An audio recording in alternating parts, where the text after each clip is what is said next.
war muumin waxaa la doonayaa inaad noqoto muumin labada indhood ee kugu taalla ilaa adduunyadaada ku eego ilaa aakhiradaada ku eego aakhiradaada yayna adduunyada ku seejin adduunyadani waa in yar waxaan joogaynaa in yar walaalayaal intaa yar een joogno ilaahay han kaga baqno oo diin han ka qaadanno oo diinteenna han baranno oo diinteenna han ka shaqayno oo zaman adag baa lagu jiraa zamankeen lagu jiraa almutamassiku bidiinihi kalqaabidi cala aljabra buu nebigu yidhi waa zamanuu nebi maxamed sii sheegay 1400 sano ka hor ninka diinta maalinta idhaahda waan xajisan waxa uu ka dhignaan doonaa nin dhamac loo dhibay buu rasuulku yidhi bulshadaad ku nooshahay maanta eeg waa mujtamac khayrkoogu yaraaday sharkuu batay meeshaad u baxdaba ishaadu waxay ku dhacaysaa ma wax ilaahay ka farxiya mise wax ilaahay ka cadhaysiiya mujtamac waa mujtamac qofku hadduu yidhaahda maanta sunnaha nebiga ku far adayg way adkaanaysaa inuu qabsado ilaahay u dhib yareeyo mooyaane marka zaman adag baan ku jirnaa waxaan kaga badbaadaynaa waa maxay rujuuc ila diin inaan diinteenna u soo noqonno oo dadaalka diinta ay culammadu mar walba inoogu baaqayaan ee masaajidda laga naadinaayo ee maraakista laga naadinaayo ee madaarista laga naadinaayo ee ijtimaacyada loo qabanayo ummadda loo fikiraayo war dadaalkaa diinada maanta caalamka ka socdaa la rabaa caamadeennu inay culammada intay garab joogsato aan meel keliya u wada jeesan insha allah dhahada taa ma guddoonnaa dadaalkaa diinta mise dhegaystayaal wanaagsan baan noqonnaa yaa dhegaysto wanaagsan waxa ka wanaagsan dhegaysigu waa min addiin weeyaan laakiin waxaa inaad noqoto adiga laga rabaa inaad diinta qaybtaada oo ka qaadato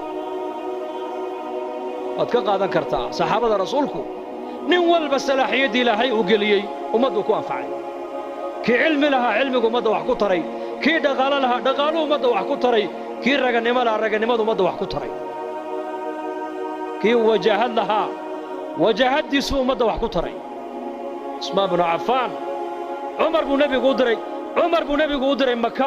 markii sulx alxudaybiya waa ka cudur daartay cumar wuxuu yidhi aniga may buu yidhi cusmaan baa ku munaasiba buu yidhi cusmaan baa ku munaasiba cusmaan buu nebigu yidhi dal waa runtii cusmaan adigu tag khaalid bin waliid geesinimadii raganimaduu lahaa ummaddu wax ku taray maalintuu soo islaamay buu nebiga seefta u keenay seeftan iga qaba buu yidhi ilaahayna dembi dhaaf ii weydii maxaan kaaga qaadaa seefta ii sheeg intaasoo muslimiinaan ku laayay buu ka yidhi kaa qaadi maaye intaad muslimiin ku laysay in ka badan inaad cadowga ilaahay ku laysaan kaaga rajayne qaada buu yidhi seeftoo ilaahay diintiisa u jihaad raganimadiiba xagga kale loo bedelay bas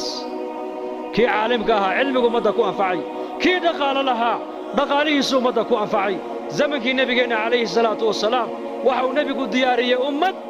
nin walba salaaxiyadda ku jirta loo isticmaalayo diinta dadaalkeeda marka innakuna kulligeen insha allahu tacaala khayr baa inaga muuqda khayr jacayl baa inaga muuqdee dee insha allah dadaalka diinta dhinac kastaba dadaalka diintu waa leeyahay wallaahi waan runtaan inii sheegay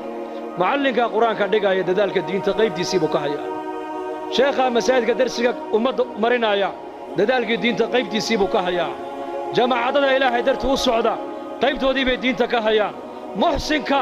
dhaqaalihiisa masaajidda iyo madaarista ku dhisaya diinta qaybtiisii buu ka hayaa qofka muslimku diinta intuu ka qaadan karo oo ka qaadan karaa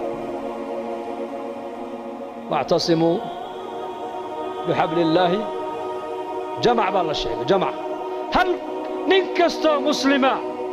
diintaasi wax waad u qaban kartaayo war u qabo kelimadda wanaagsan buu nebigu yidhi waa sadaqad kelmadda wanaagsan dariiqa muslimiintu ay maraan ninkii ka gooya geedka buu nebigu yidhi hee jannaduu galay buu rasuulku yidhi jannadaan ku arkay buu yidhi haweenaydii masjidka nebiga marka laga dareeray imanaysay ee ka qaadaysay maaragtaanay waxa masjidka nebiga ku daatay ka qaadaysay markay dhimatayna waa laga qariyo nebiga looma sheegina waa la aasay markaa buu nebigu yidhi jannadaan ku arkay buu yidhi jannadaan ku arkay jannadaan ku arkay maxaad iigu sheegi weydeen buu nebigu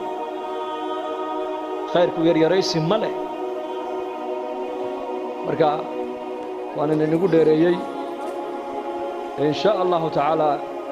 wixii wanaag iyo khayr soo dhex marana ilaahay bay soo dhex mariyey anigana miisaanka xasanaadka allah ii saaro ikhlaaskana allah noo wada ziyaadiyo culumadana soo dhaweysana waxaan leenahay jazaakumullahu khayr sheekh maxamed waxaan leenahay markiisa aanu marti kuma hiya waan deganahay ya deganahay ma sha Allah ciyaalka reerkii oo dhan baa jooga marka allahna naga wada raali noqdo kulligeen hada sallallahu ala sayyidina muhammad بسم الله الحمد لله ثناء لله والصلاة والسلام على رسول الله صلى الله عليه وسلم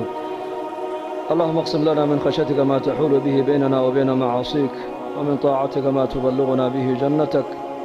ومن اليقين ما تهون به علينا مصائب الدنيا متعنا اللهم بأسماعنا وأبصارنا وقواتنا أبدا ما أبقيتنا واجعله الوارث منا واجعل ثارنا على من ظلمنا وانصرنا على من عادانا ولا تجعل مصيبتنا في ديننا ولا تجعل الدنيا أكبر همنا ولا مبلغ علمنا ولا إلى النار مصيرنا واجعل الجنة هي دارنا ولا تسلط علينا بذنوبنا من لا يخافك فينا ولا يرحمنا اللهم اشف مرضانا ومرضى المسلمين وارحم موتانا وعاف مبتلانا يا مقلب القلوب ثبت قلوبنا على دينك سبحان ربك رب العزة عما يصفون سلام على المرسلين والحمد لله رب العالمين